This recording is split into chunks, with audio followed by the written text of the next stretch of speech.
Magandang hapon sa inyo lahat. Muli ito po si Herbert Puria, author-promoter ng Human Rights Promotions.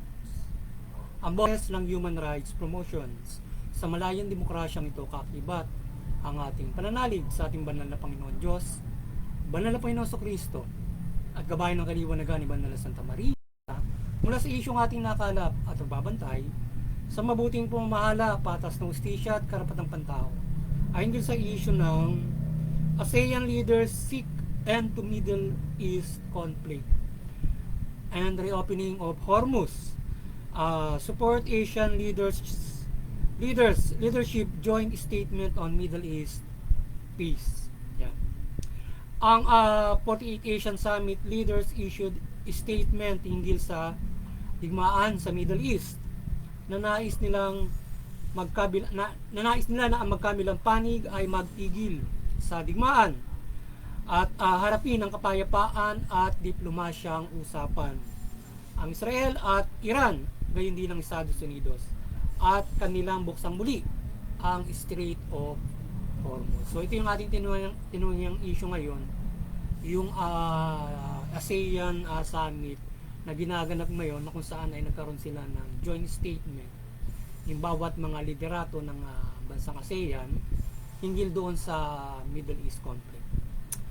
Ang mga ASEAN leaders ay nag-express ng concern sa nangyayaring digmaan sa Middle East at ang epekto nito sa regional trade, energy, food supply, and welfare of Asian nationals.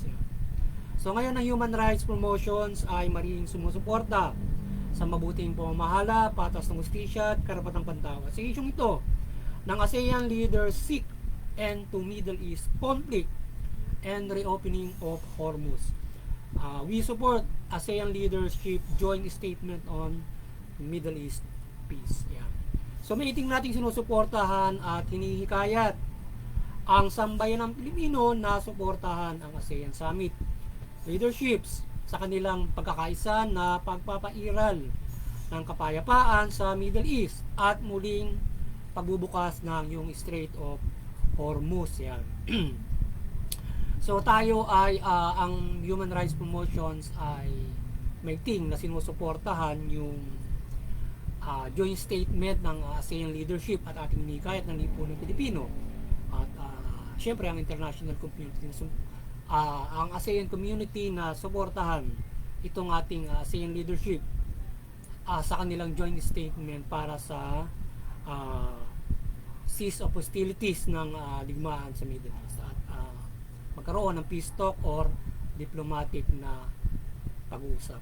So, ang ASEAN side nito ay malaking boses at panawagan sa Iran at Israel at Estados Unidos leadership na magkaroon ng matagalang peace talks upang ang mundo, particular ASEAN, ay hindi maapektuhan sa nangyayaring digmaan nila.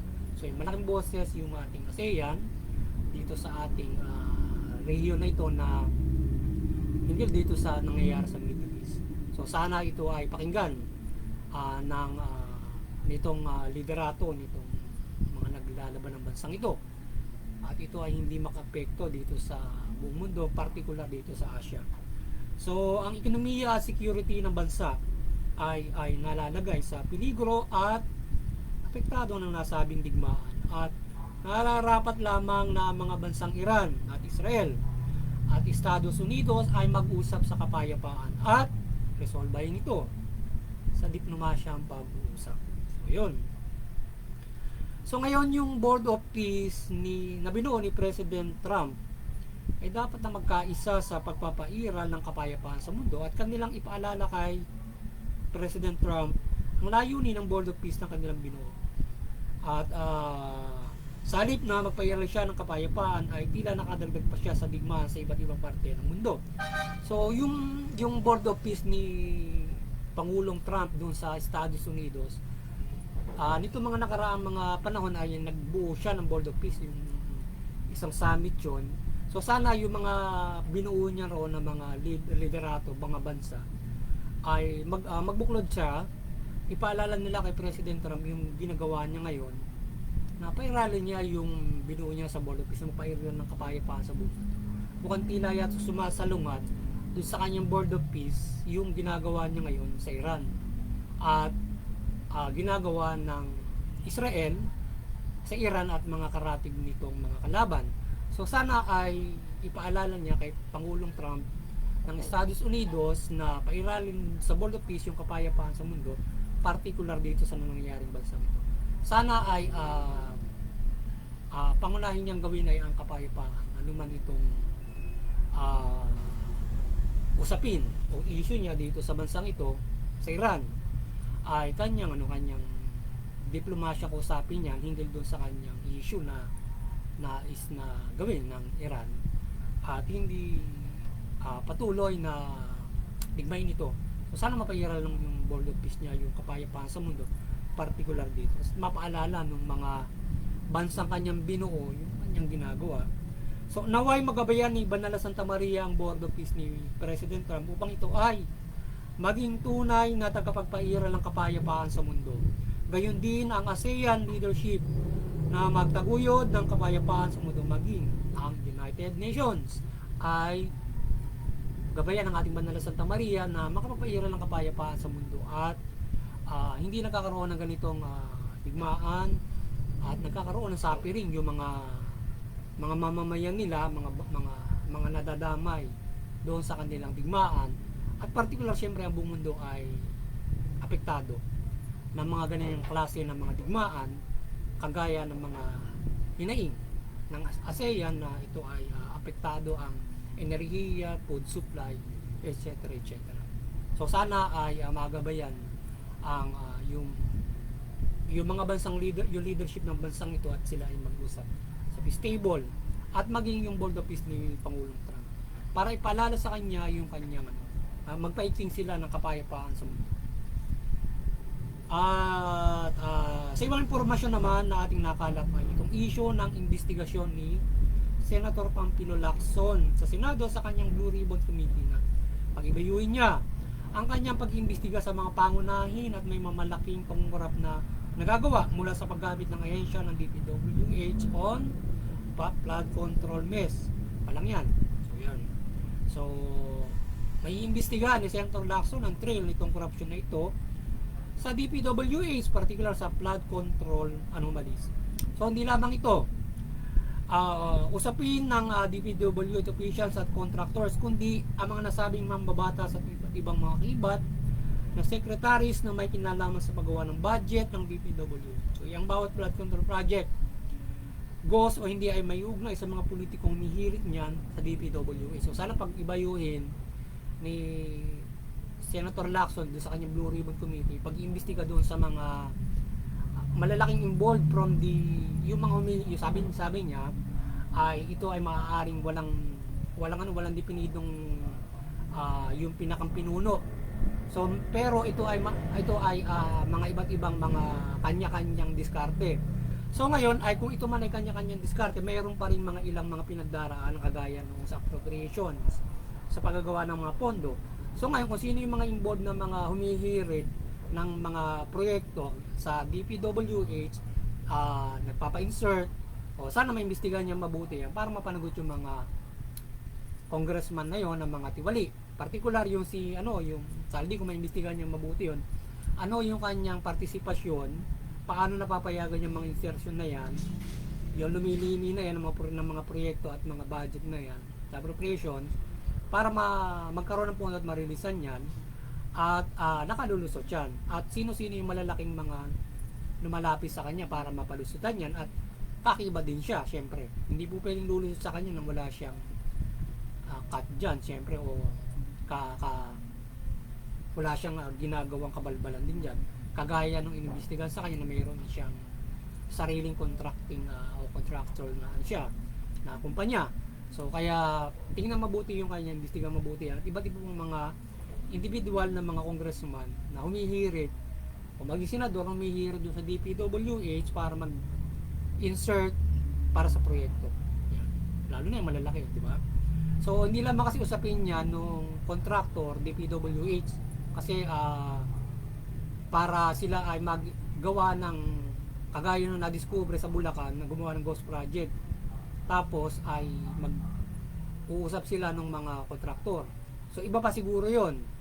Meron pang malalaki na kagaya ng mga secretary na gumagawa ng budget, undersecretary, mga senador humihirit. So dapat maimbestigahan mabuti para mapanagot yung mga talagang mga malalaking humihirit ng sa DPW, aside from mga talaga nandun roon sa DPWH na mga kagaya mga ikinulong ngayon ng mga korap na mga engineer doon na nakikipagkutsabahan sa mga kontraktor. Eh malilit lang siguro pero tumitira din ng malalaki siya dahil sa yung sa ano lang sa Bulacan lang ang lalaki ng mga ginagawa nila, mga kotse na mahal.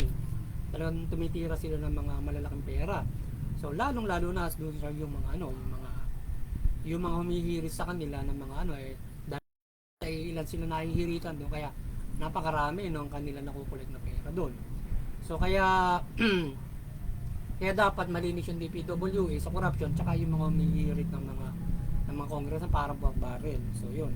Ngayon paano nangyayari yun? So mayroong pinagdadaanan din syempre kagaya ni sa appropriation, so etc. Sana maimbestigahan mabuti ni Senator Lacson yan para matigil yung korupsyon dahil yung bilyon-bilyong pera na yan ay dapat ay pakikinabangan ng taong bayan from the flood control or any project na makatutulong sa mamamayan, particular dun sa status ng ating pamumuhay na hindi man lang nakakaabot sa marami walang trabaho, hindi pa nakakaabot sa standard yung pamumuhay ng mga tao. So yun. Kaya sayang ang mga perang yan inauwi lang dito sa mga kurakot na mga yan. So ngayon ay ang pagkasala niya sa Kongreso, Senado at maging ng appropriation, kagaya ni Congressman Saldico, umamin-amin na siya doon sa kanyang mga pahayag, pero tingnan mabuti kung yun ay diversyon whatsoever, ano yung kanyang participation. So ngayon siya ay nagtatubo doon sa sa ibang bansa, habol nga ng o sana siya ay mapauwi, mag-imbestiga mabuti kung sino yung mga kasabwat niya para mapanagot. So yun. At mga humihirit sa kanya, sigurado siya yung isa sa mga nagpapalusot dyan para mapondohan yan. Or else, sino yung mga, siyempre, paano ba ginagawa yung budget noong DPWH, siyempre, kaugnay dyan yung mga sekretarya, yung mga engineer. So, pwede maglukuhan sila dun sa loob, pero ang malaga, dapat yan ay nalilimi ng mga sa appropriation o sa naggagawa ng budget. Hindi naman, lalo na dun sa sumasala sa yung sumasala sa scrutinize ng mga budget, di ba? So dapat na matingnan mabuti ni Senator Lacson niya para malaman niya kung sino yung involved lahat diyan. Na mga congressman, aside from doon sa DPWH official and contractor, madali na niya matrace yun yung dalawa na yun.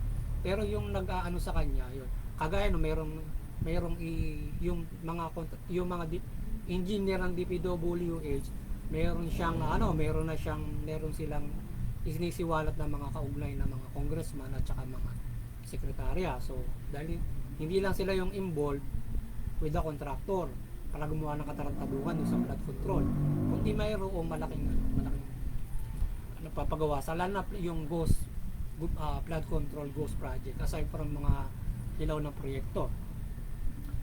So, gabayan ng ating banal na Panginoon Diyos sa Panginoon Kristo, si Senator Lacson to seek the truth in his investigation. So, yan.